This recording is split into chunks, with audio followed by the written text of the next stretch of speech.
You ever wake up wondering if the world even sees you? Marcus's voice was low but steady, eyes locked on the cracked floor beneath his boots. Like, you work, you sweat, you keep your head down, and still, you're invisible. Folks walk past you like you're just air, and the only time they notice you is when they need you to pick up what they dropped, or clean up their mess. I've been that guy my whole life, but you know what? Even invisible people dream. Even the man no one sees can still hope someone will. His hand trembled slightly as he adjusted the faded cap on his head, glancing toward the massive glass doors of the store in front of him. Inside, there was a light, golden and warm, spilling out onto the rainy sidewalk like it was reaching for him. He hesitated, his breath fogging in the chill evening air. Somewhere beyond those doors, a billionaire was about to walk into his life. It had been one of those long, bone-tired days. Marcus had just finished his shift, mopping the marble floors at the high-rise downtown, the ones that sparkled for people who could afford shoes that cost more than his rent. He had taken the same route home he always did, cutting through Park Avenue, where the jewelry store gleamed like a palace. Inside, glass cases displayed necklaces and rings that shimmered under the lights, treasures so far out of reach that even looking at them too long felt like stealing. Tonight, though, something felt different. A black SUV with tinted windows purred to a stop outside the store. The driver stepped out first, tall, sharp suit, the kind of presence that made people glance twice. Then the man himself emerged. Everyone knew him. Alexander Cross, a billionaire whose face was always in magazines, smiling beside yachts and charity events. But there was no smile tonight. His jaw was tight, eyes scanning the street like he was searching for something. Or someone. Marcus had seen him on TV before, shaking hands with presidents, cutting ribbons for schools.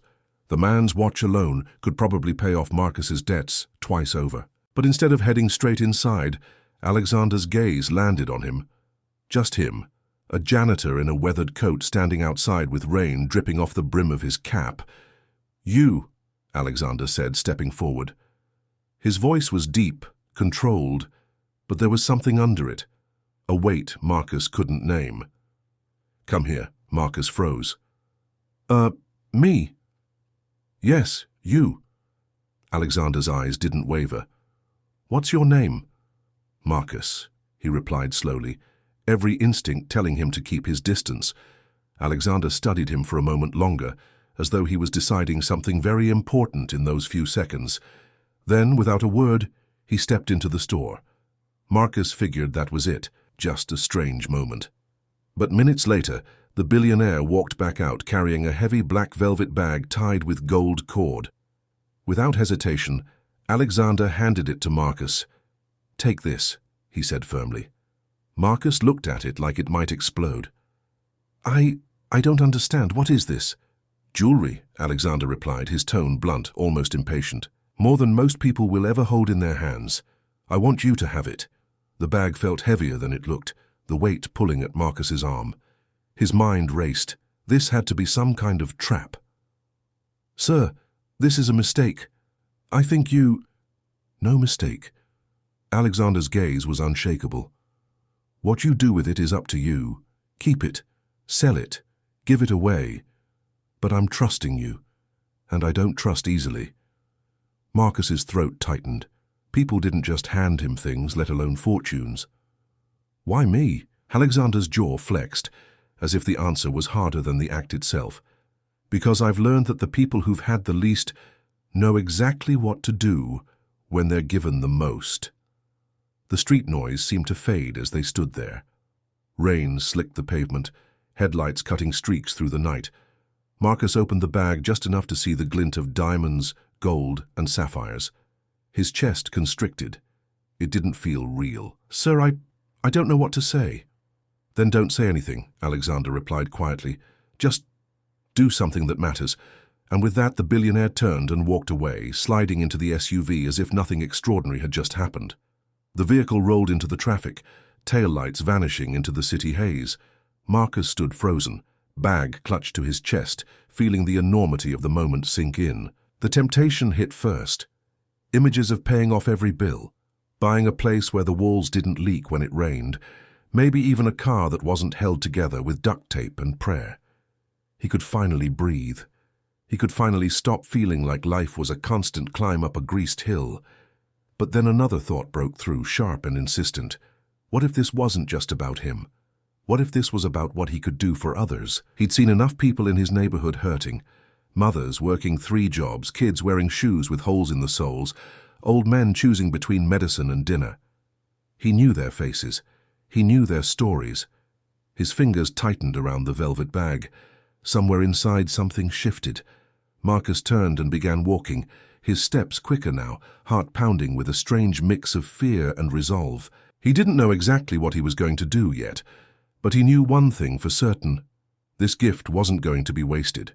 And somewhere, far from the flashing lights of wealth and comfort, the seeds of something extraordinary had just been planted. Marcus didn't go home right away. The rain kept falling, soaking through his coat, but he barely noticed. His mind was burning with possibilities, and each one seemed bigger than the last. The velvet bag hung heavy at his side, almost like it was testing him, reminding him that the next move he made would define the rest of his life. He cut through the narrow streets of his neighborhood, the kind of place city politicians visited only when they needed a photo op. Old brick buildings leaned tiredly toward each other, their windows glowing faintly through the mist. Somewhere, a baby was crying. Somewhere else, the sound of laughter drifted from an open doorway, warm and stubborn against the cold night. Marcus stopped in front of Mrs. Caldwell's small grocery store. She'd been there since he was a boy, always letting folks take what they needed and pay when you can, though most never could. The store lights were still on. Inside, the old woman was bent over her ledger, rubbing her temples. When he walked in, the bell above the door jingled weakly. She looked up, smiling the tired smile of someone who still wanted to believe in good news. "Marcus, honey, you're out late," she said, voice soft but frayed. "Yeah," he replied, trying to act normal. "I was, passing by." She sighed, glancing at the shelves where gaps had begun to show. "I'm thinking of closing for a few days. Can't keep ordering stock when folks can't pay, you know." Marcus's chest tightened. He thought about telling her right then, about the bag, about the billionaire, about how in this moment he could change everything, but something in him said to wait, to be careful. "Don't close yet," he told her quietly. "Just give it a little time." She chuckled without humor. "Time don't fill shelves, Marcus." That night he didn't sleep. He sat at his small kitchen table with the velvet bag in front of him, opening it slowly, carefully. The jewels glittered even in the dim light, gold chains, sapphire rings, diamond earrings, each one a promise of something he'd never dared to imagine. He touched them, not with greed, but with reverence. Then he began to make a list. Names, addresses, needs, families who couldn't make rent, kids who were hungry, struggling shop owners, people who'd shown him kindness when he had nothing. By morning, Marcus had a plan. The first stop was an old mechanic named Ronnie, who had fixed Marcus's battered car more times than he could count, often refusing payment. Ronnie's shop smelled of oil and rust, the air thick with the sound of clanging tools. "Marcus, what brings you here?" Ronnie asked, wiping his hands on a rag. Marcus placed a small worn envelope on the counter. Inside was enough cash to cover Ronnie's debts and keep his business alive for years. "Consider it overdue payment," Marcus said with a faint smile. Ronnie opened it, eyes widening. "What is this? Where'd you—" "Doesn't matter," Marcus interrupted gently. "Just keep doing what you do. Help the people who need you. Promise me that." Word started to spread. Not about Marcus, he made sure of that, but about mysterious acts of generosity happening all over the neighborhood. Grocery bills paid in full, rent covered for the winter, kids showing up to school in new coats and shoes. But it wasn't just money. Marcus knew that sometimes dignity was worth more than a check.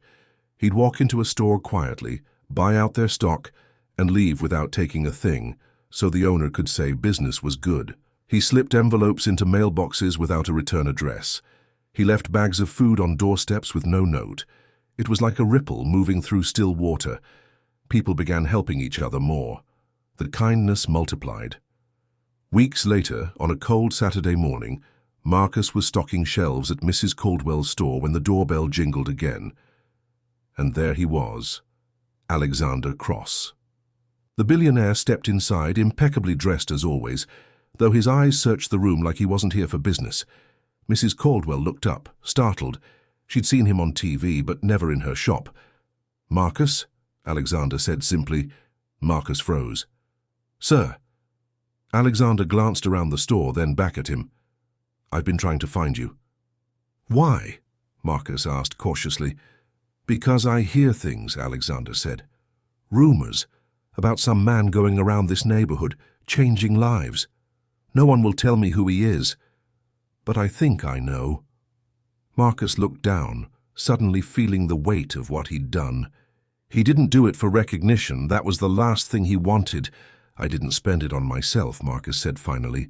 "I couldn't. Not when I knew people were drowning right next to me. You told me to do something that mattered, so I did." Alexander's gaze softened, and for a moment the billionaire's polished mask slipped. "When I gave you that bag, I thought, maybe you'd sell it. Buy yourself a better life. I didn't expect—" He trailed off, almost struggling for the words. "I didn't expect you to inspire a whole community." "It wasn't me," Marcus said quietly. "It was all of us. One person just started the fire." Alexander studied him for a long moment, then nodded. "You know, I've given away millions. But this—" He gestured around to the store, to the neighborhood outside the windows. "This is the most return I've ever seen on a gift." Mrs. Caldwell stepped forward, eyes bright. "He's too humble to say it, but Marcus saved us. He gave people hope. You can't put a price on that." Alexander reached into his coat and pulled out a small black card. "I want you to work with me," he said. "Not as an employee, as a partner. You see things I can't. You understand people in a way I never will. Help me use my resources to do more of this, on a bigger scale." Marcus hesitated, looking at the card in his hand. He thought of the mop bucket waiting at the high-rise, of the quiet, invisible life he'd lived for so long. Then he thought of the faces of the people he'd helped, and the ones still struggling. He looked Alexander in the eye. "If we do this, it's not about headlines.